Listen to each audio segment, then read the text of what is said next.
Yet Glastonbury is a festival of hypocrisy. At the moment, 200,000 woke lefties are holding hands in a field in Somerset, calling for open borders and an end to racism and net zero. What a bunch of hypocrites. They want an end to racism, unless it's anti-Semitism, apparently, because they champion Jeremy Corbyn, and a film defending him was screened at Glastonbury this weekend. They want net zero, but Glastonbury leaves behind a mountain of plastic bucket hats and disposable vapes. One moment, Greta Thunberg is exhorting us to travel by donkey. The next moment, Bruce Springsteen is being thanked by Paul McCartney for flying in first class from California.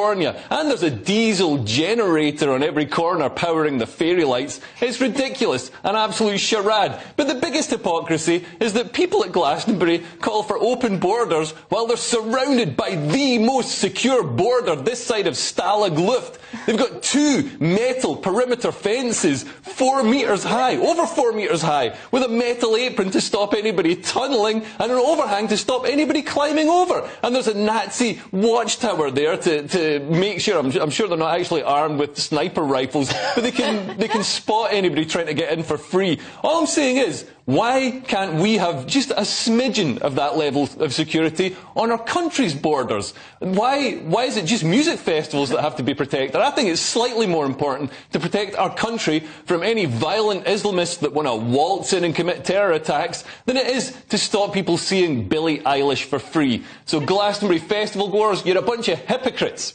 Well. I mean, Leo, to be honest with you, Jacob Rees-Mogg's constituency of this parish, of course, is right next door to Glastonbury. And I'll tell you what, the amount of drugs being done there, he's probably higher than Benjamin's ego right now. It's incredible. Do you know what's really annoying?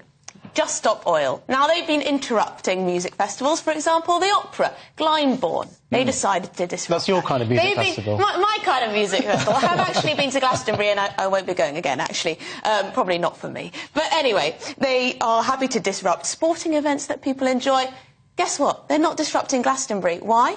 Because they've been invited into the politics tent, haven't they? They're sat there with BBC correspondent for climate change. They're sat there with other politicians and things trying to get their word out, and presumably they get a free ticket. So they'll disrupt everyone else's fun, but, oh, Glastonbury, we like them. We'll go along and join in. Look, I'm not going to pretend that I don't wish that I was at Glastonbury instead of here with you wonderful people.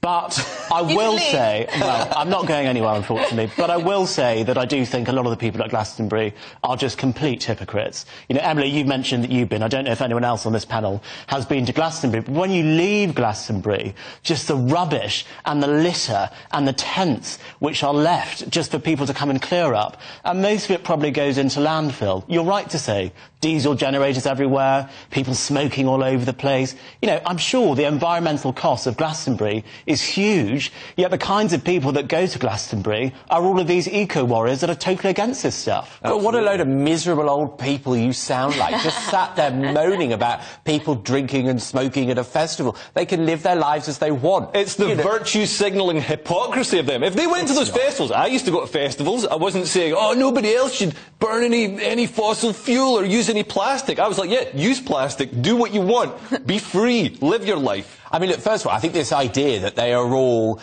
sort of hippies like the type you would see in the 60s that only go to Glastonbury is a bit silly. You know, today's Times newspaper had a feature on £5,000 a night glamping at Glastonbury. They had Jeremy Corbyn giving a speech calling for open borders. They had Greta Thunberg giving a speech demanding net zero. I think there are plenty middle-class poshos, and not just when Emily went. Look, you know, I mean, look, Glastonbury itself as an institution banned that Jeremy Corbyn film that was anti-Semitic. They still showed it? Yeah, some random group showed it, and it looked like a little care home with about 50 people watching. You know, I really don't think it's something to get het up about. You know, something like Glastonbury is a massive benefit for this country. Why are they allowed to have such secure borders around their festival? Why don't they lead by example and have no borders at all? Yeah, answer that one, Benjamin. But, I mean, look, nobody actually believes in open borders. Yes, That's they do. The kind of nonsense. They're demanding open borders. They're saying, don't build a wall. Jeremy Corbyn was saying, don't build a wall. He's criticising Trump for building a wall. Why would you build a wall in this country? I mean, what nonsense.